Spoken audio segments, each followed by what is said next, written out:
धीरे धीरे बोल कोई सुनना ले कोई सुनना ले।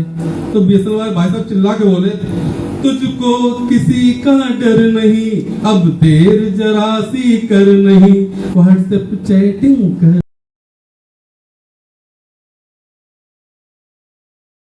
ना ले, डाटा प्लान तू चुनना ले, हाँ चुनना ले हो चुनना।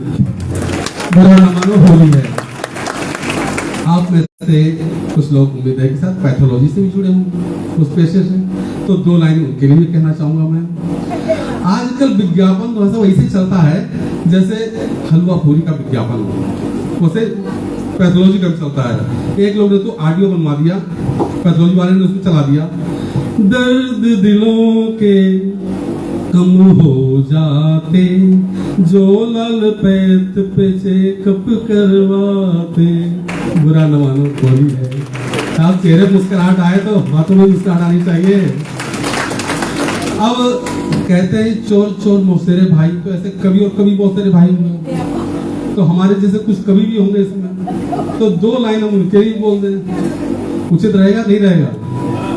चलिए, तो साहब एक बड़े कवि थे, अचानक उनको प्रोग्राम मिल गया, उसको तुरंत तुरंत जाना पड़ा, तैयारी कर नहीं पाए कोई।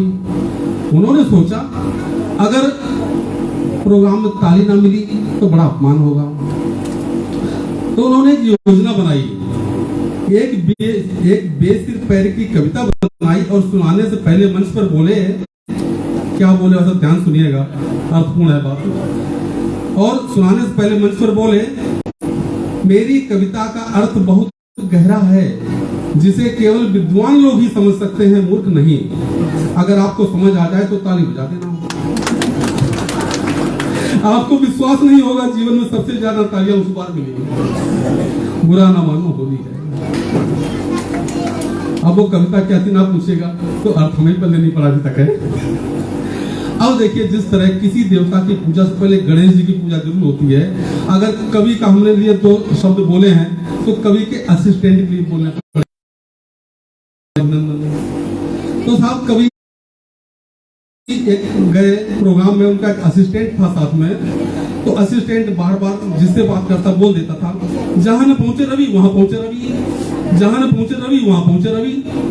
एक विद्वान व्यक्ति बैठे थे, उसे रहा नहीं गया, बोले, भाई साहब आप मुहावरा गलत बोल, मतलब वो वाला रवि, वहां पहुंचे रवि यानी मेरा नाम रवि है,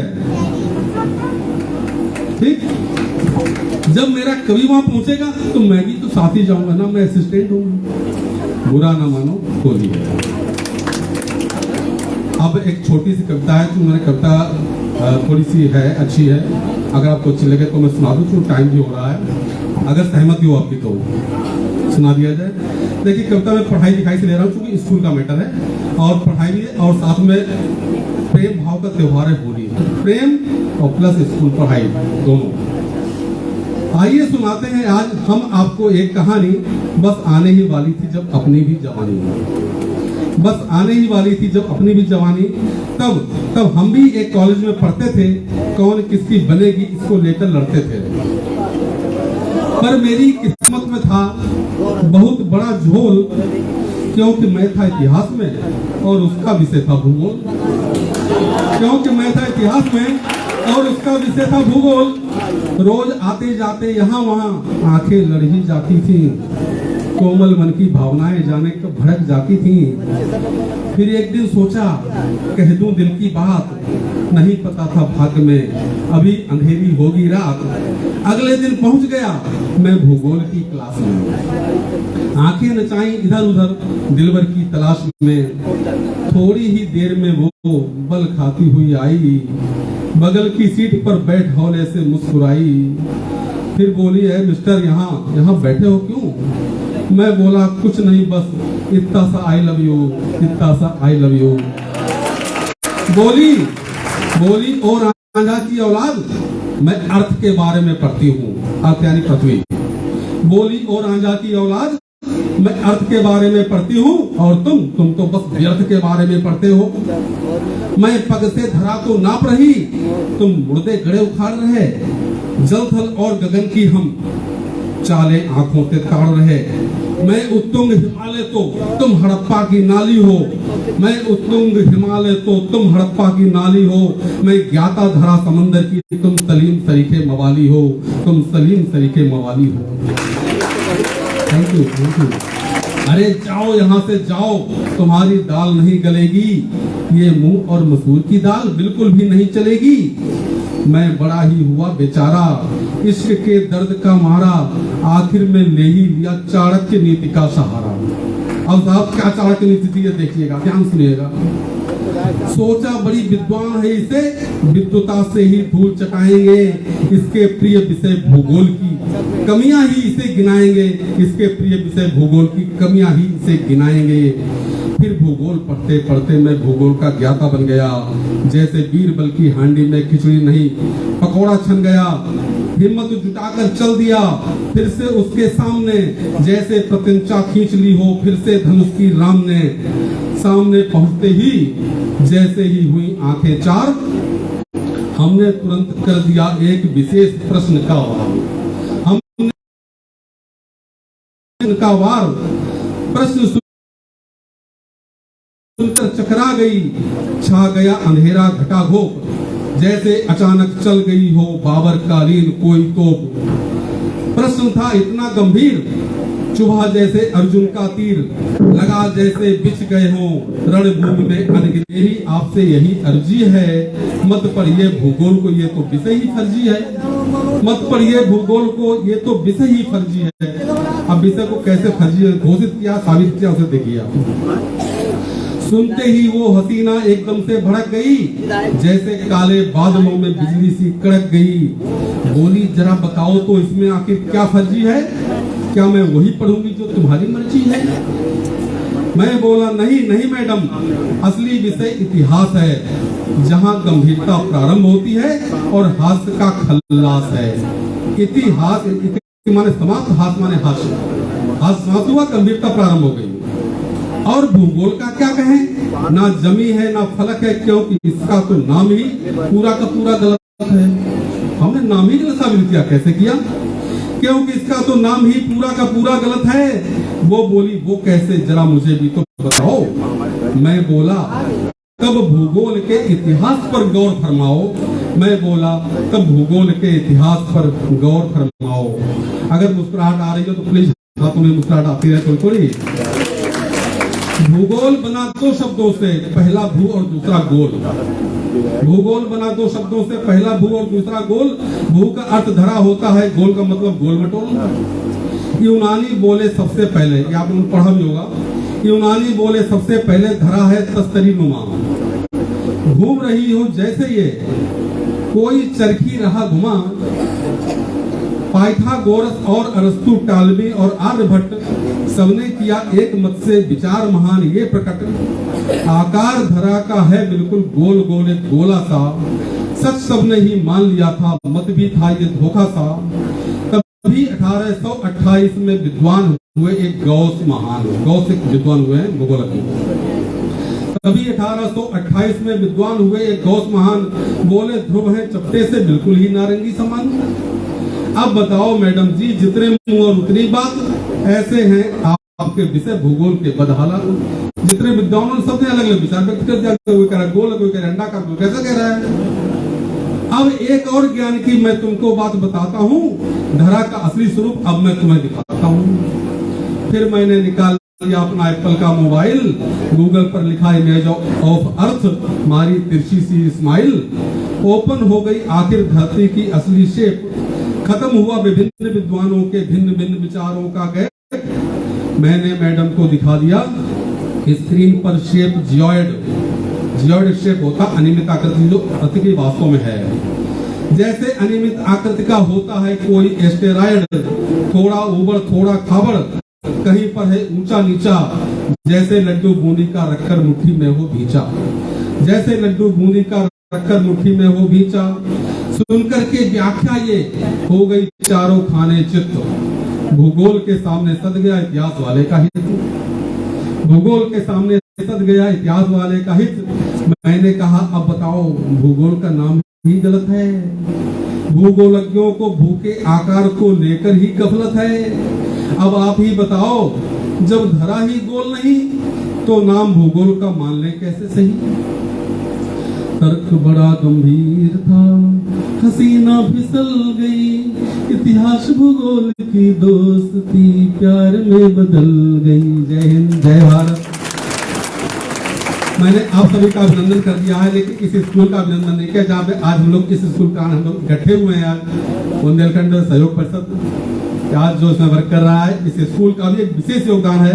तो स्कूल के बारे में 2 शब्द अवश्य बोलना चाहूंगा, इसी साथ समापन करता हूँ। साहब नया स्कूल खुला था, हमारे मैनेजर साहब ने विचार किया कि स्कूल का कुछ अच्छा प्रचार किया जाए, कुछ ऐसे अध्यापक लाए जाए जो अपने आप में अनोखे हों। तो साहब एक नए प्रोफेसर साहब लाए गए, प्रोफेसर नचन कुमार, फिजिक्स के प्रोफेसर थे वो। नचन कुमार साहब जैसे उनका नाम था, उनके गुण भी वैसे थे। वो नचते रहते, हंसते रहते, तो नचते हंसाते रहते थे, उसे पढ़ाते रहते थे। तो साहब बड़ा कठिन सा एक विषय आया सामने, न्यूटन का गति का प्रथम नियम। तो छात्रों के पसीने छूट गए। साहब न्यूटन का गति का नियम तो बड़ा टफ है। अब गति का नियम पहले क्या बता दें आपको। प्रत्येक वस्तु अपने विराम की अवस्था अथवा समान वेग से गति की अवस्था को तब तक स्थिर बनाए रखने का प्रयास करती है जब तक कि उस पर कोई बाह्य असंतुलित बल वस्तु को अवस्था परिवर्तन के लिए बाध्य ना करे। अब प्रोफेसर साहब ने क्या इसकी व्याख्या करी। प्रातः काल की सुखद नींद में डूबे आलसी बच्चे जो विराम अवस्था में होते हैं, वे तब तक गतिमान अवस्था में नहीं आते जब तक मां द्वारा चप्पल रूपी असंतुलित बाह्य बल पर ना लगा दिया जाए। ठीक है साहब, जब तक चप्पल रूपी असंतुलित बाह्य बल पर ना लगा दिया जाए। इसी प्रकार रात्रि में सोने के समय मोबाइल पर गेम से चिपके बच्चे जो गतिमान अवस्था में होते हैं तब तक निद्रा रूपी विराम अवस्था में नहीं आते जब तक थप्पड़ रूपी असंतुलित बाह्य बल उन पर ना लगा दिया जाए। आज अच्छा लगा हो अगर तो हौसला अफजाई यूज कर दीजिएगा, जिससे आपने चर्चा में पेश करता रहूं। अर्थात स्पष्ट है कि विराम अवस्था से गतिमान, गतिमान से विराम में आने के लिए असंतुलित बाह्य बल चाहिए होता है। ये मेरी अगली कविता है जो YouTube पे आने वाली है। अगर आप इसे पूरा सुनना चाहेंगे जल्दी भविष्य में, तो मेरे चैनल का नाम है पोयमपुरी। अगर आप पोयमपुरी विजय लिखेंगे मेरा चैनल आ जाएगा। उसमें कई अलग अलग मूड की कविताएं हैं, कुछ अच्छी है, हंसी की हैं, कुछ दुख भरी हैं, कुछ अदर हैं। इसी के साथ जय हिंद, जय भारत, जय बुंदेलखंड।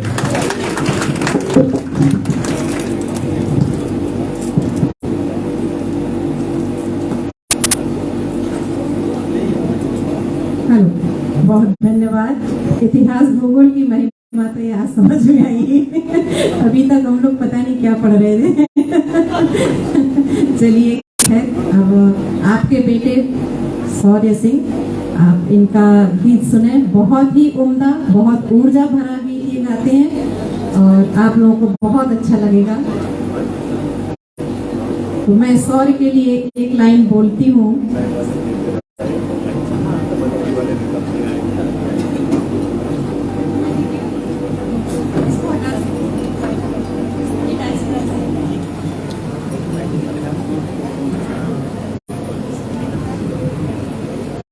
हाँ, वो कीबोर्ड की थोड़ी सी है ना, चार्जिंग वाला पॉइंट वही है।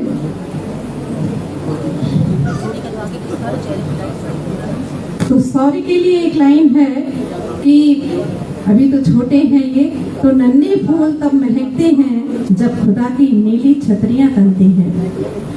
जब खुदा की नीली छतरियां तनती हैं, इन नन्हे फरिश्तों के लिए तो जोरदार तालियां तो बनती हैं।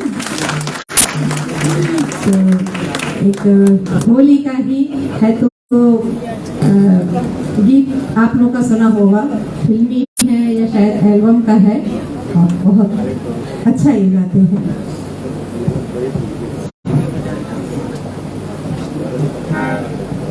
और इसके बाद में प्रीति सिंह तैयार रहे आकर के यहाँ समझ लें, यहाँ आपको गाना है।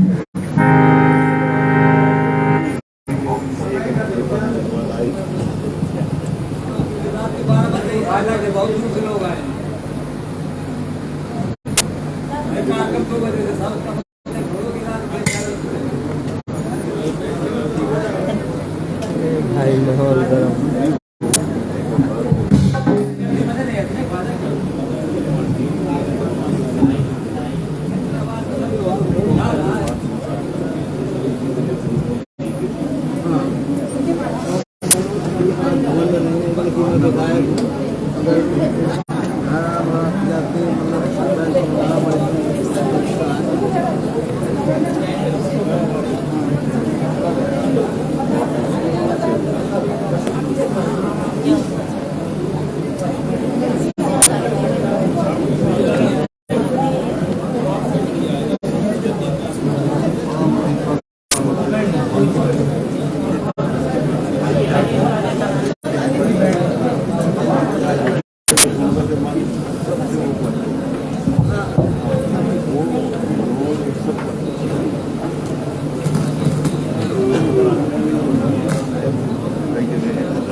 Hello hello. Good evening Bundelkhand. मैं एक्टर व सिंगर शौर्य आपका इस प्रोग्राम में स्वागत करता हूं। जैसा कि आप हमारी संस्कृति के बारे में जानते ही होंगे, यहाँ पर हर स्थान पर धर्म को माना जाता है, और जब धर्म की बात हो तो भोलेनाथ को कौन भूल सकता है। वे शमशान में खाते हैं, सोते हैं, रहते हैं, और होली कहाँ खेलेंगे? शमशान में ही खेलेंगे ना। तो आइए चलते हैं फिर। अरे कहाँ? अरे मसाले में होली खेल लें।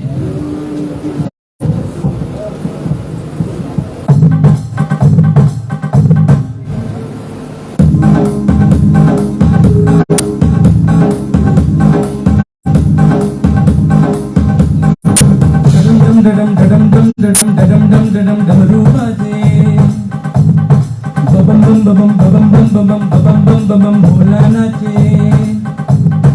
डमरू बाजे भोला नाचे, डमरू बाजे भोला नाचे, डमरू बाजे भोला नाचे।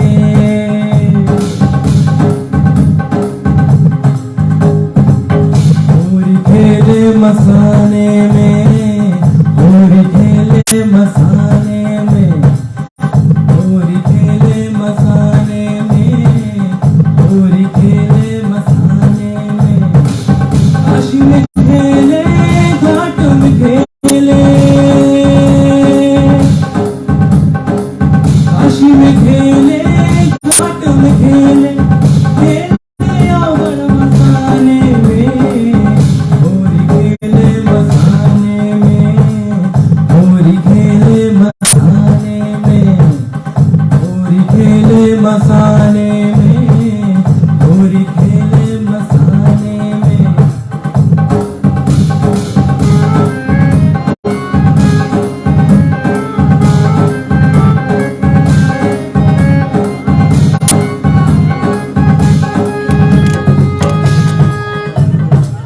तन में भस्म लगाए शंकर, वेश बड़ा ढूंगा है, ढूंगा है।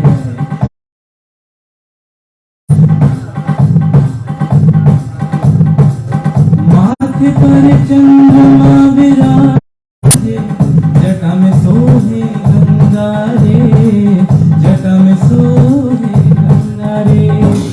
बोल दिया है नयन तीसरा,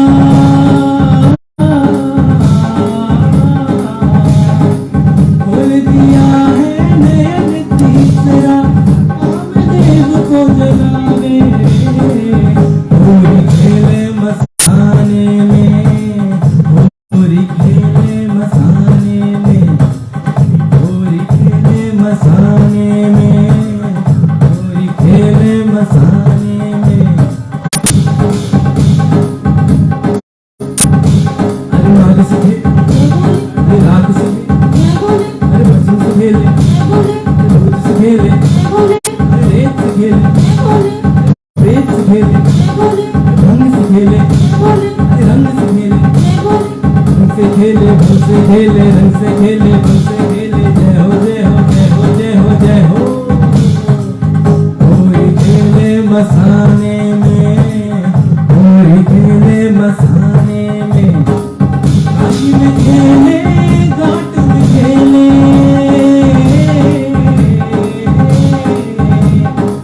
काशी में खेले, घाट में खेले, खेले अवगढ़ मसाने में। होली खेले मसाने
बहुत धन्यवाद। मस्तक बैठ गने और बजरंग भुजा विराजियो ओ गलत ना बैठे। देखिए आपको बता दें, यह नृत्य जो आप टीम देख रहे हैं ये भारत के बाहर भी यानी फ्रांस में जाकर इन लोगों ने परफॉर्म किया हम लोगों ने, और भारत के बहुत ही बड़े बड़े मंचों पर परफॉर्म किया है। इस समय अवध महोत्सव में लखनऊ में हमारे कार्यक्रम रहेगा 3 दिन के लिए। हर गौरा के गणेश, गौरा के गणेश और संकट में दैयो सहारो।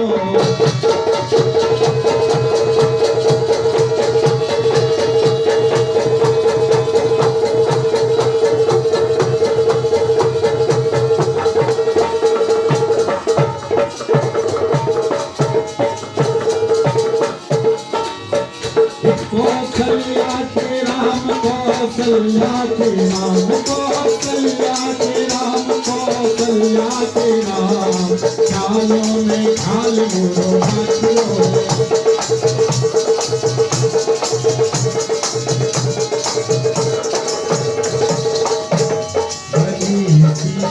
लाई अवध से पोखन पोखन राम लला खोलू।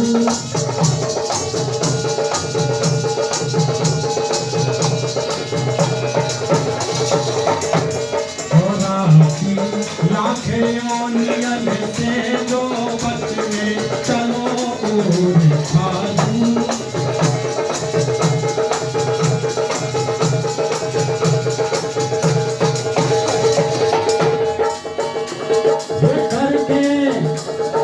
करके पीत पछताने तो माए गोने के जाने। करके पीत पछताने तो माए गोने के जाने।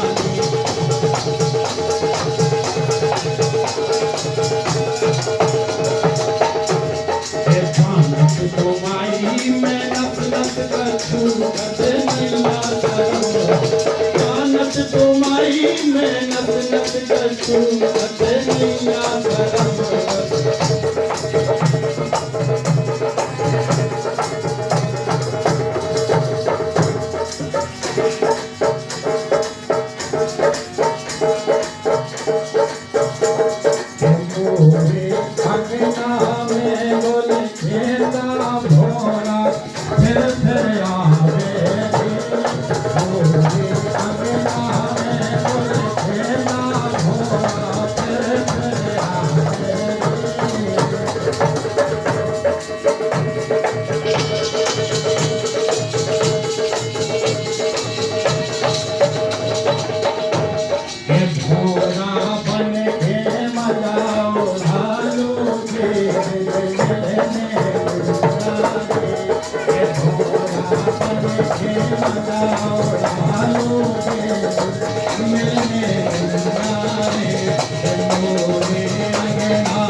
केसरिया रंग डाले कन्हैया ने, केसरिया रंग डाले केसरिया रंग डाले कन्हैया ने, केसरिया रंग डाले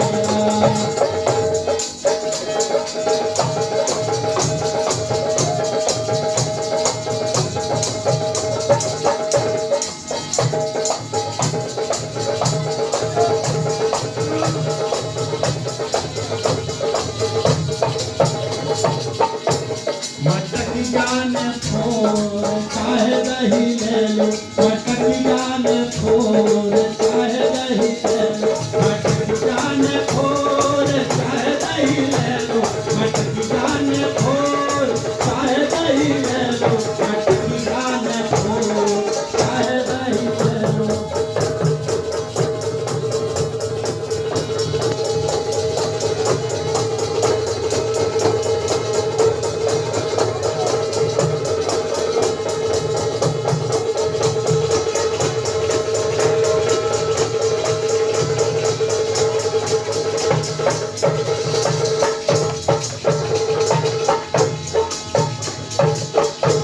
सुनरिया अरे ले दो बार मारे,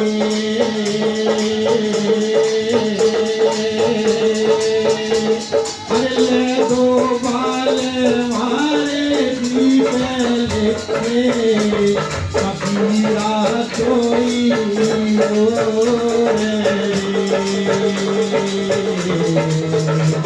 सुनरिया अरे हो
बुंदेलखंड की धरा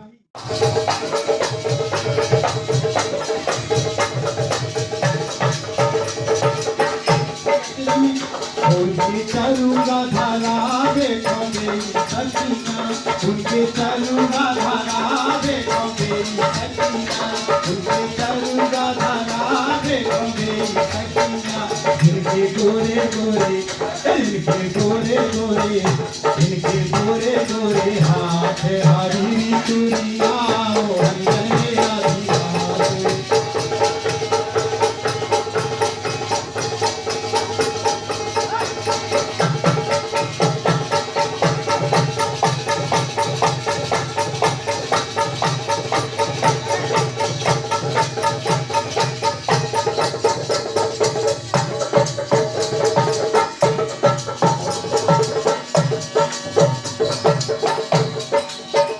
उनके कंदेला अंजावे ऐसी सखियाँ, उनके कंदेला अंजावे ऐसी सखियाँ, उनके कंदेला अंजावे ऐसी सखियाँ। उनके लंबे लंबे उनके लंबे लंबे उनके लंबे लंबे केस हाजरी रखिया, उनके लंबे लंबे केस गुलाबी रखिया, उनके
और यहाँ पर हमें गीत याद आया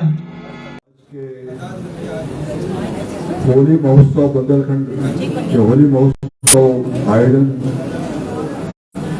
समिति के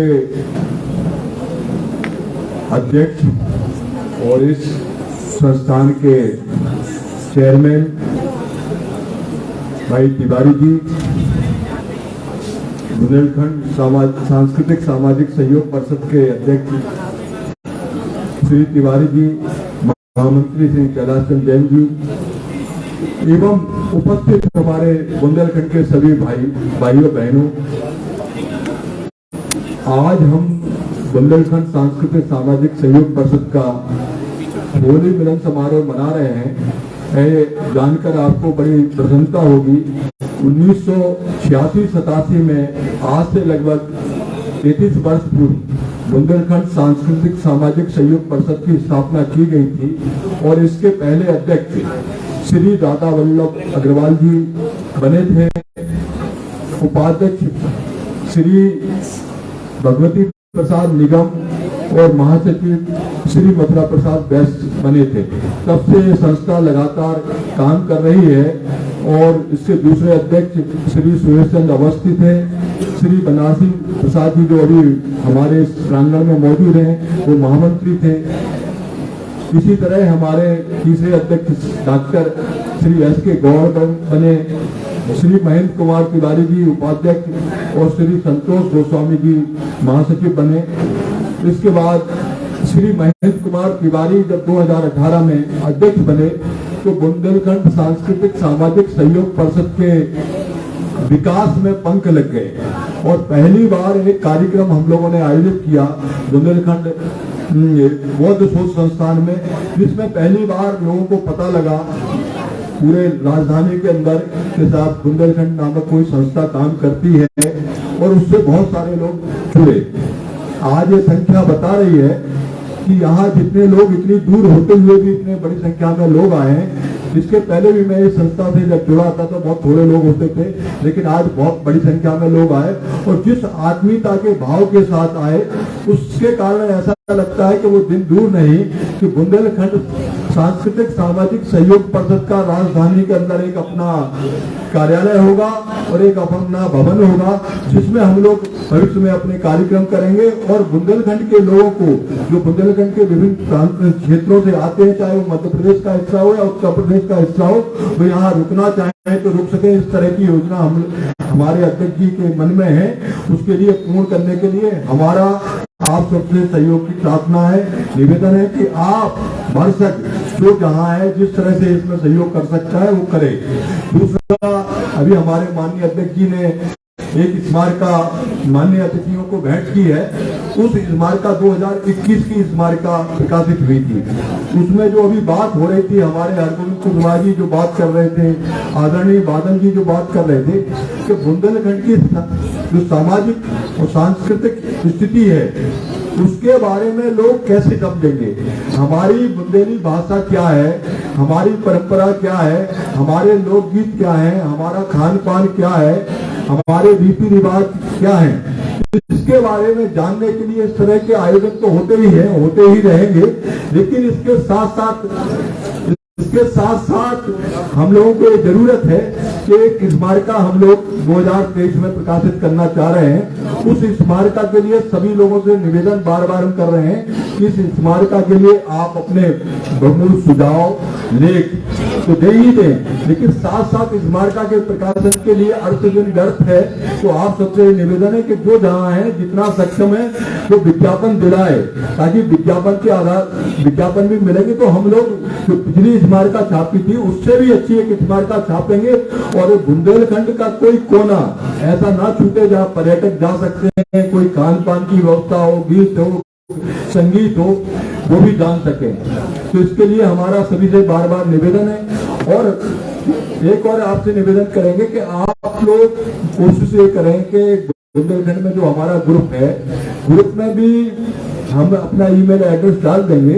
उस ईमेल एड्रेस पर अपनी रचनाएं जरूर भेजें, ताकि क्योंकि हर आदमी, जैसे मैं ललितपुर का रहने वाला हूँ तो ललितपुर के बहुत सारी चीजों को जानता हूँ, लेकिन बहुत सारी चीजों को नहीं भी जानता हूँ। तो ऐसे ही हर व्यक्ति कुछ ना कुछ चीजों को जानते हैं, भले ही आप सुंदर शब्दों में उसको लिख ना सके, उसको हमारी संपादकीय टीम व्यवस्थित कर लेगी, लेकिन आप उसके फोटोग्राफ, उसके बारे में जानकारी अगर देंगे तो उसको हम लोग बहुत अच्छा प्रकाशित करने का प्रयास करेंगे।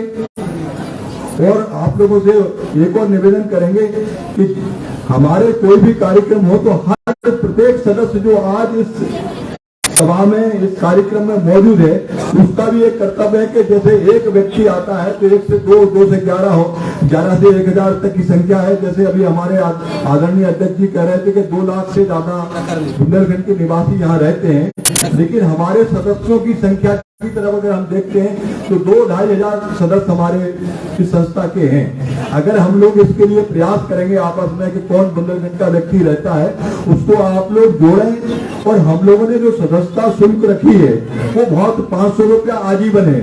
एक बार अगर आप सदस्य बनते हैं तो 500 रुपए में आपको फिर कोई किसी तरह का वो नहीं है। आप स्वेच्छा से संस्था के विकास के लिए कोई भी सहयोग करना चाहें तो करें, लेकिन हमारी किसी पर कोई प्रेशर या बाध्यता नहीं रहती है। इसलिए हमारे महामंत्री जी के पास बाहर एक स्टॉल लगा हुआ है, वहाँ भी हमारा सदस्यता फॉर्म है। तो सारे सदस्यों से निवेदन है कि आप लोग सदस्य अवश्य बने, और जो सदस्य बन चुके हैं उनसे भी है कि वो एक अपना लक्ष्य रखे कि 1 साल में कम से कम एक सदस्य 20 सदस्य बनाएगा, ताकि हमारा आने वाले दिनों में बहुत अच्छा कार्यक्रम और अच्छा हो सकेगा। डॉक्टर जितेंद्र तिवारी जी का भी बहुत बहुत आभार हम इसलिए व्यक्त करेंगे कि जब एक संस्था में सदस्य बने तो सदस्य बनने के साथ इन्होंने कम से कम 20-25 सदस्यों को बनवाया और लगातार ये प्रयास कर रहे हैं। चूंकि इस जो अभी बात हमारे आदरणीय बादल जी कह रहे थे कि कोई भी चीज आने वाली पीढ़ी को सौंपना पड़ता है। अगर हमारे इस पौधे को श्री राधा वल्लभ अग्रवाल जी ने लगाया तो उस पौधे को आगे बढ़ते बढ़ते आज श्री महेश तिवारी जी सीख रहे हैं, आने वाले कल में और कोई सीखे। तो हमारे लिए युवाओं की भी एक ऐसी टीम चाहिए जो काम कर सके। हमारे महामंत्री जी बहुत मेहनत करते हैं, लेकिन महामंत्री जी के साथ भी जितने हमारे पदाधिकारी हैं, आज खुले मंच पे कहने का मुझे मन हो रहा है कि बाकी पदाधिकारी शामिल तो होते हैं, लेकिन इतनी ही उदारता से कार्यों को आगे बढ़ाने के लिए अगर कार्य करेंगे तो वो दिन दूर नहीं कि जो पूर्वांचल परिषद है उसका आज नाम होता है, उससे भी आगे बुंदेलखंड के लोग पहुंचेंगे। और ये हमें बड़ा गौरव है। अगर आप इतिहास की बात करेंगे तो बुंदेलखंड वो सूबा है, वो इलाका है, वो क्षेत्र है, उस क्षेत्र में ना तो कभी मुगलों ने बुंदेलियों पर राज कर पाया, ना अंग्रेजों ने।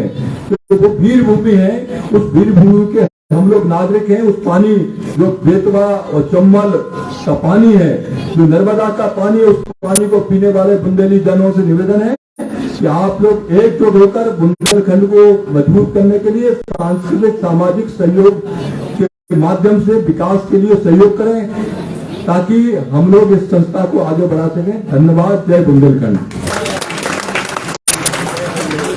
बहुत बहुत धन्यवाद भाई साहब। और मैं जैन भाई साहब से कहूंगी ये जो नए आजीवन सदस्य हैं ये कृपया आप आ जाएं। मैं नाम लेती जा रही हूँ। श्रीमती प्रीति सिंह, श्री अरविंद कुमार व्यास, श्री लखन द्विवेदी, श्री महेश सोनी, श्री राम नरेश द्विवेदी, श्री अखिलेश कुमार स्वामी, श्री सुरेंद्र सिंह, श्रीमती प्रियंका मिश्रा, श्रीमती आस्था दीक्षित, श्रीमती साक्षी चौरसिया, श्री नीरज कुमार, श्री विपिन कुमार पांडे, श्री सुशील कुमार निगम, श्री शौर्य प्रताप सिंह। कृपया आप सभी मंच पर आए। ये हमारे नए आजीवन सदस्य हैं और जो अभी नए बने हैं, जिन्होंने भी काउंटर से फॉर्म लिए हैं और जो अभी छूट गए हैं वो भी कृपया इस मंच पर आए।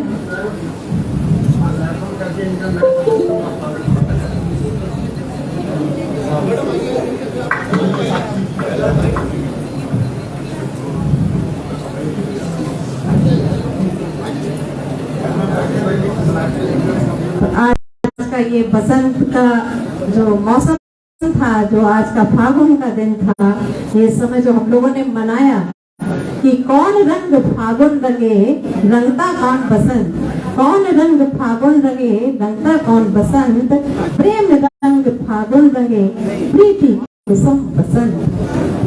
और आज इस अच्छा जी, थैंक यू।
कुमार गुप्त भावुक जी कृपया आए और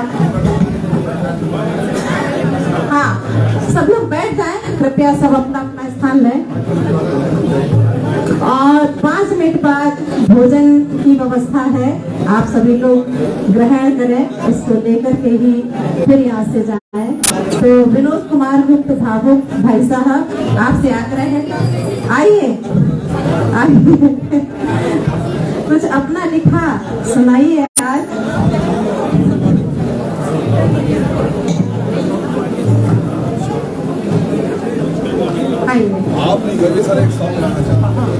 भावुक जी को ही बुला रहे हैं, भाई साहब भी आ रहे हैं, आइए आइए आइए, कृपया आइए और कुछ बोलिए 2 शब्द।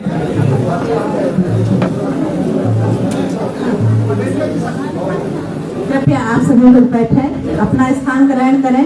बस ये समापन की तरफ है, हमारे भाई साहब बोलेंगे, फिर इसके बाद हम महिलाओं का एक कोरस आपको होली की सुनाएंगे।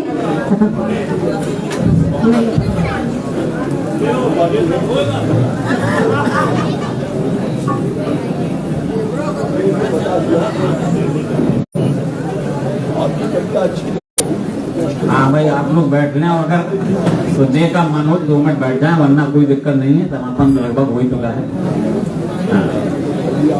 हाँ, और कोई कार्यक्रम हो तो कर लूँ। अरे चलिए, मैं एक दोहा से शुरू करता हूँ। दोहा ये होली की शुभकामनाएं हैं। देखें, रोग दोष दुख दहन हो, सुखी रहे परिवार। जैन साहब सुन लें।